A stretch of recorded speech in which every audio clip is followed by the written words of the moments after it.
Well, there's been a lot of talk lately about this emergency bank meeting in Washington, and whether it means some kind of global cyber threat is already standing in the lobby, rattling the doors, and getting ready to test the locks. So in this video, we're going to separate signal from noise, and you are going to walk away feeling a whole lot clearer about what matters, what does not, and why gold and silver keep creeping back into the conversation whenever the system starts looking a little too clever for its own good. Today in New York, it is Sunday, April 12th. Go ahead and tell me in the comments what day and date you're watching from. And real quick, if you value this kind of breakdown, subscribe and comment John A.G. Best so I know you're here and paying attention. I really do genuinely appreciate that support. So in case you have not heard the chatter floating around, the basic story goes something like this. A newly released artificial intelligence model with unusually strong cyber skills gets rolled out. Not to everybody, not even close. A small circle gets access.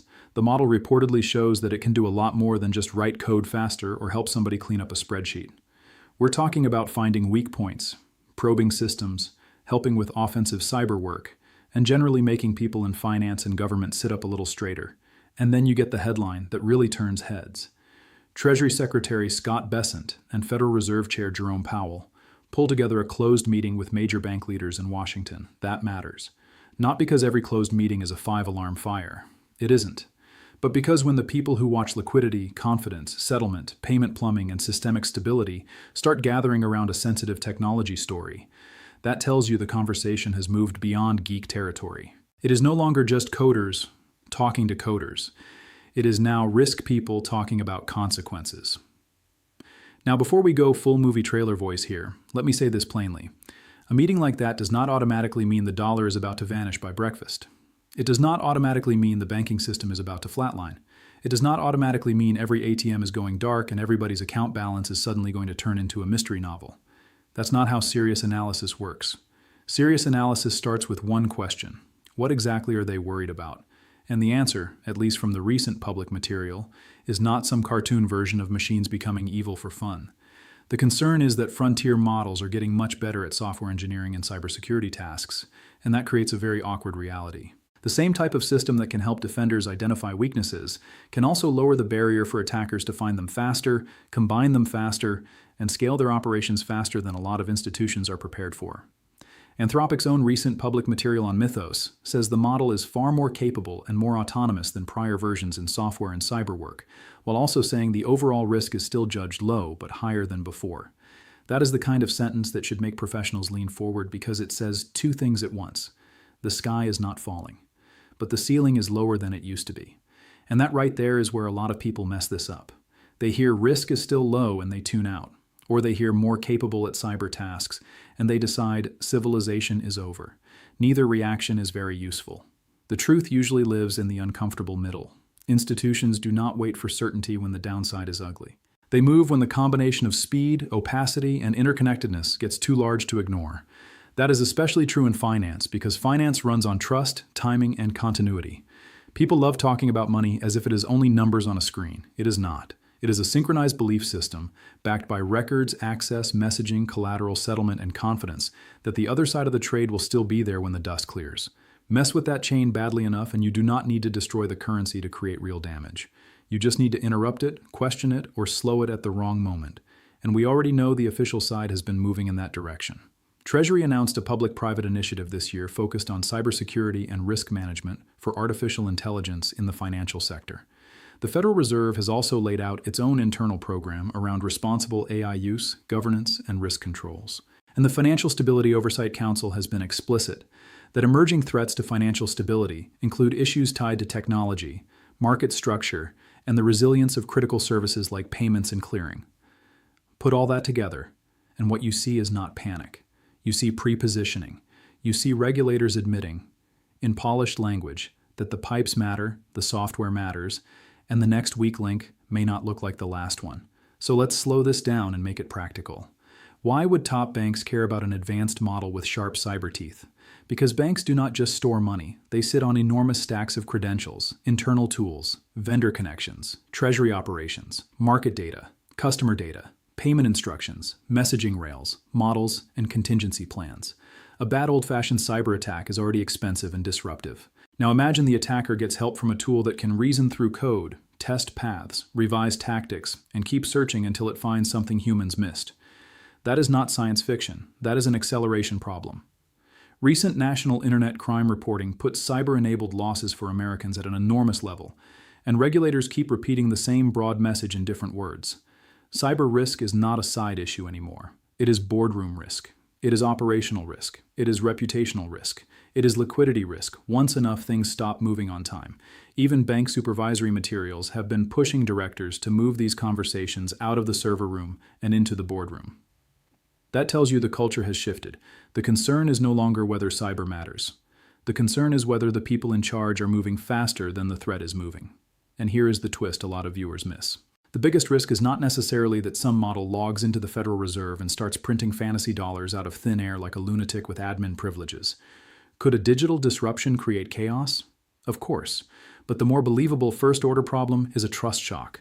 It is authentication confusion. It is temporary disruption. It is fraudulent instructions mixed into legitimate traffic. It is delayed settlement. It is a major institution going cautious all at once. It is counterparties hesitating because they no longer know what is clean and what is compromised. In other words, the problem may arrive through paralysis before it arrives through total destruction. That is my counterpoint to the most dramatic version of this story. Not every cyber headline translates into overnight monetary apocalypse. Sometimes the system does not need to be erased to be wounded. Sometimes all it takes is enough doubt at enough scale. And once you understand that, the metals argument gets a lot more interesting. Because the case for gold and silver here is not that they are magical.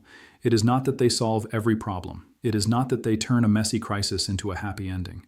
It is that they do not depend on software updates, permission layers, or the constant healthy functioning of networked institutions to remain what they are. They just sit there, quietly. They do not need a password reset. They do not need a battery. They do not need to be patched before the market opens on Monday. There is something almost comical about how valuable that simplicity starts to look the more complicated the world becomes. You spend enough time reading about model cards, alignment risk, privilege escalation, hidden vulnerabilities, supply chain exposures, and critical infrastructure dependencies, and suddenly a metal coin starts looking like a philosopher, not because it can think, because it cannot. Gold and silver are not smart assets. That is precisely part of the appeal. They do not improvise. They do not hallucinate. They do not jailbreak. They do not route around your restrictions. They do not wake up better at attacking systems than they were last quarter. They simply remain themselves. And yes, I know that sounds almost too simple, but simple is underrated in a world built on cascading complexity. Now let me give you the broader context that really matters, because this is where a lot of scripts stop at fear and never move into market reality. Gold did not suddenly become interesting because one AI headline popped up. Gold was already on a tear long before this specific story hit. Recent market coverage and industry data show that gold demand last year set records, central banks kept buying, ETF holdings surged, and bar and coin demand stayed strong. Total demand, including over-the-counter activity, pushed above a major milestone in full-year totals, while official sector buying remained durable even with very elevated prices. That is not the profile of an asset people only want when they are bored. That is the profile of an asset people keep reaching for when they want diversification from political noise, currency anxiety, and institutional risk. Silver has its own story, and it is a rowdier one. Silver is part monetary metal, part industrial workhorse, part momentum beast, and part emotional stress test for investors. It can act like money one week and like a feral industrial commodity the next. We have already seen in this cycle that silver can surge hard, shake people out, rip higher, collapse, then come roaring back when the narrative shifts. We saw record highs earlier this year before a brutal reversal, which tells you something important. Silver is not a smooth ride. It is a metal that punishes weak conviction and rewards patience at very weird intervals. But underneath that volatility, there is a structural layer people should not ignore. The Silver Institute has pointed to another sizable market deficit, and recent exchange stock data from the futures market show registered silver inventories sitting at levels that are not exactly comforting if physical demand decides to get pushy again. That does not mean instant shortage theater. It does not mean every contract becomes a crisis. It does mean the cushion is not infinite, and when a market with a relatively thin physical cushion catches both industrial demand and monetary demand at the same time, things can get spicy in a hurry. So now step back and look at the bigger picture. You have a world where AI capabilities are advancing quickly. You have policymakers openly building frameworks for AI risk in finance. You have cyber losses already running at painful levels. You have critical infrastructure always one ugly surprise away from becoming the main story. You have central banks still showing interest in gold. You have silver supply-demand dynamics that remain tight enough to matter. And you have investors who, deep down, know that modern wealth is astonishingly dependent on systems behaving exactly the way they are supposed to behave. That is the setup. Not certainty, not prophecy, not panic, setup. And that is why I do not think the real lesson here is sell everything and run into the woods. That is nonsense. The real lesson is that resilience is becoming investable again. Tangibility is becoming attractive again. Optionality outside the screen is becoming attractive again. Because ask yourself this: when the next trust shock comes, whatever form it takes, what exactly will people wish they had more of? More complexity? More hidden dependencies? More things that work beautifully until one invisible layer fails? Probably not. They will want things they understand. They will want things they can verify. They will want things with fewer moving parts. That does not automatically mean only gold and silver. Cash can matter. Food matters. Redundancy matters. Backup power matters. Real preparedness is broader than a metal stack. But if we are talking specifically about stores of value that sit outside the same digital maze now making everyone nervous, gold and silver deserve to be in that conversation. And by the way, this is where I want to challenge another lazy assumption. Some people hear this argument and conclude that if cyber risk rises, metals must go straight up in a perfect line. No. Markets do not work that way. In a real liquidity event, people sell what they can sell. Even strong assets can get hit before they recover. We have seen versions of that before. Gold can get pressured when yields jump. Silver can get thrown around like a rag doll when leveraged traders rush for the exit. Physical conviction and paper pricing do not always move together in the short run. So do not confuse a good long-term thesis with a painless short-term path. That matters because I do not want you rooting for disaster just because you own metal. You should not want a broken market. You should not want a frozen payment chain. You should not want a crisis so severe that policymakers start improvising under pressure. And you definitely should not want a situation where trust in records, balances, and institutions get so shaky that rules are rewritten on the fly. The better outcome is much simpler. You want fair repricing. You want growing awareness. You want steady accumulation by people who understand the backdrop. You want institutions to harden their defenses before a real failure forces them to. You want the world to recognize that some old forms of wealth still have a place in a very new kind of risk environment. That is the win. Now let's talk about the psychology of why this story grabs people so hard. It is because AI risk feels invisible. A bank run, you can picture. A war, you can picture. Inflation at the grocery store, you can picture. But a model quietly getting better at cyber tasks inside a data center somewhere, that feels abstract until it doesn't. And the human brain hates threats that it cannot easily see, hear, or touch. That is one reason hard assets keep pulling attention back. They are visible. They are boring in the best possible way. They do not ask you to trust a black box.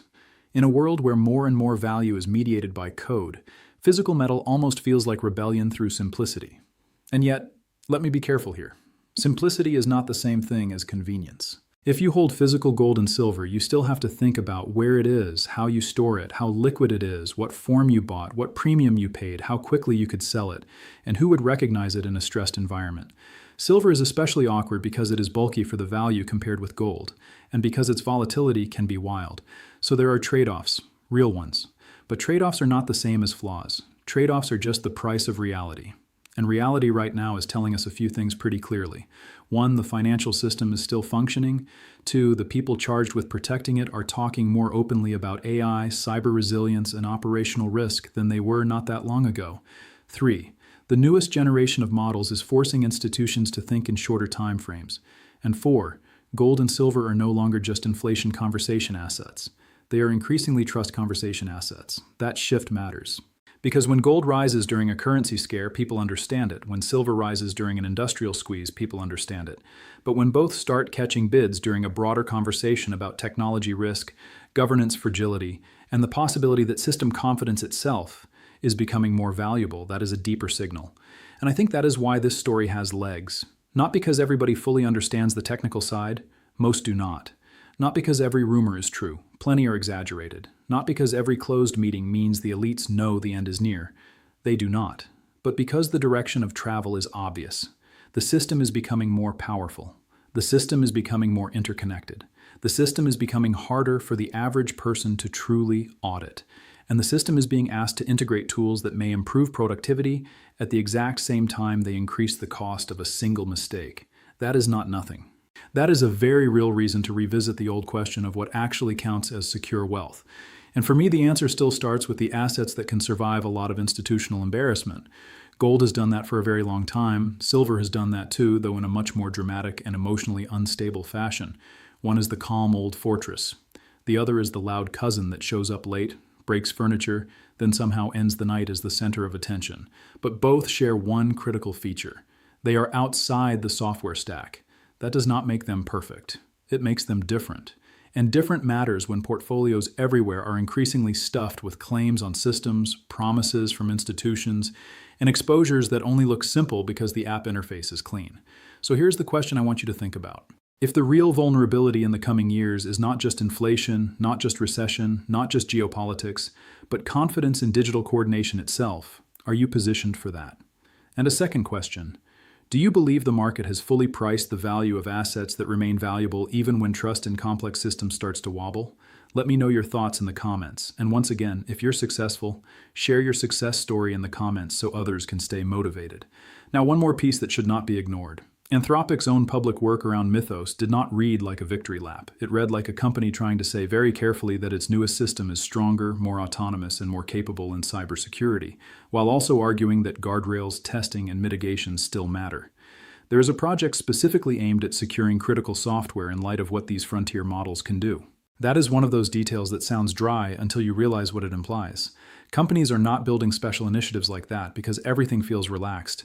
They are doing it because the capability curve is steep enough that the defensive side needs reinforcement now, not later. And let me make one more distinction, because this is where sophisticated viewers can separate themselves from the crowd. There is a difference between a model that can help locate vulnerabilities and a model that can single-handedly collapse a deeply layered financial architecture. Those are not the same thing.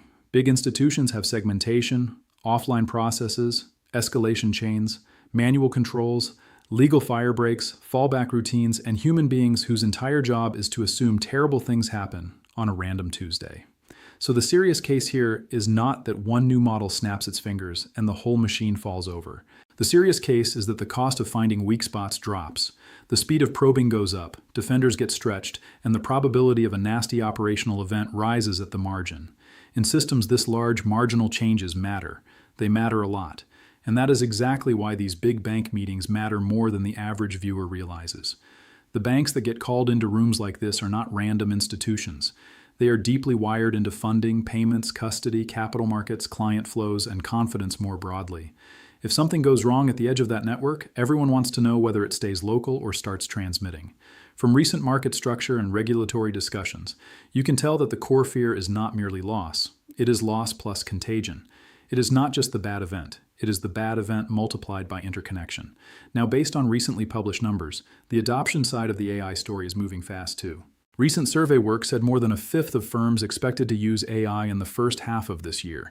That matters, because it means the attack surface of the future is not waiting for some distant decade.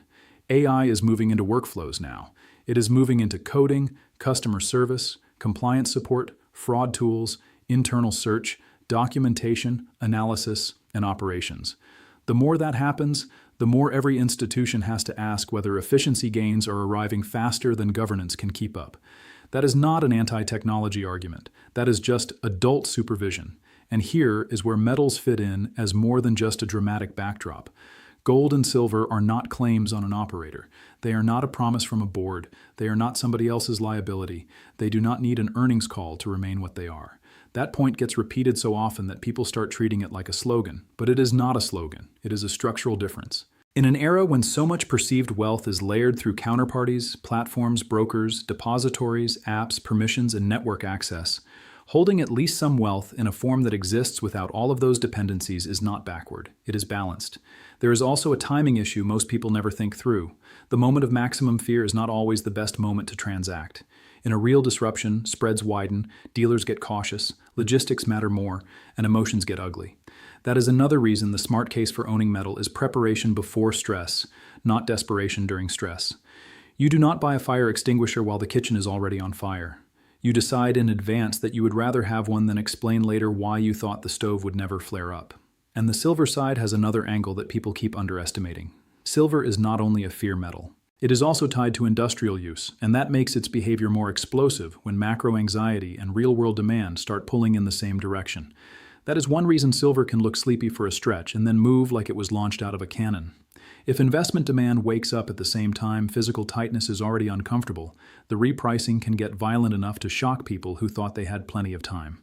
So the real opportunity here may not be predicting a single dramatic event. It may be correctly recognizing the category of risk before the market fully reprices it. That is usually how the big money is made anyway. Not by guessing the exact day of the storm, but by understanding the climate before the crowd stops calling it a coincidence.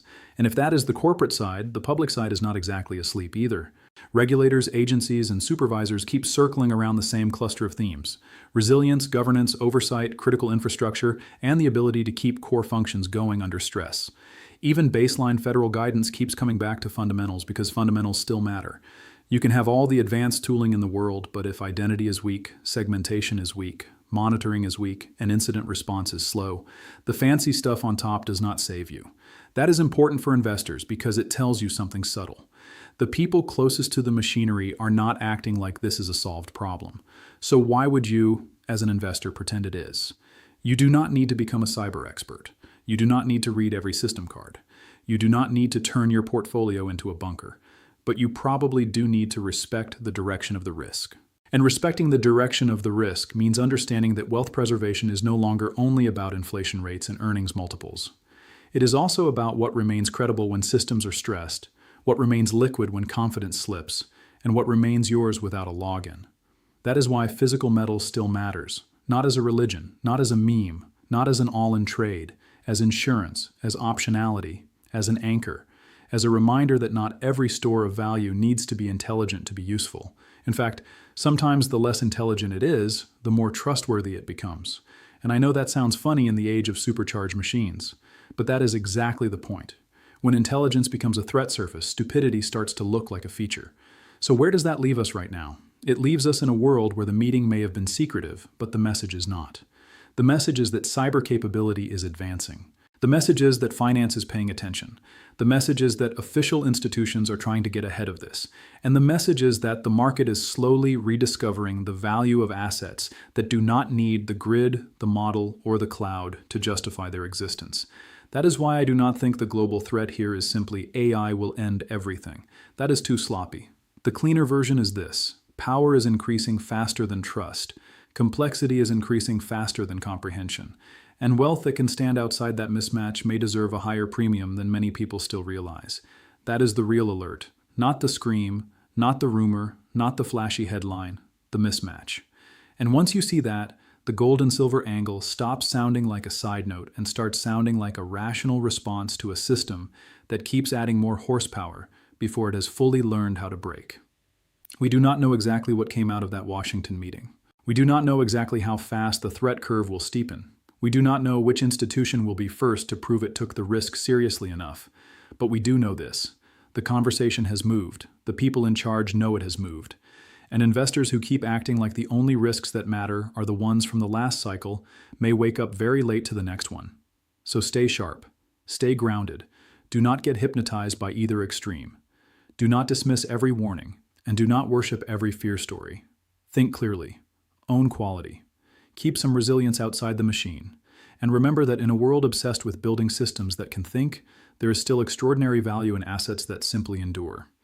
Thanks for spending this time with me, and just keep in mind this is for education and discussion only. I'm sharing how I see the landscape, not handing you a personalized financial plan. So make your own decisions carefully and do your own homework before you put real money to work.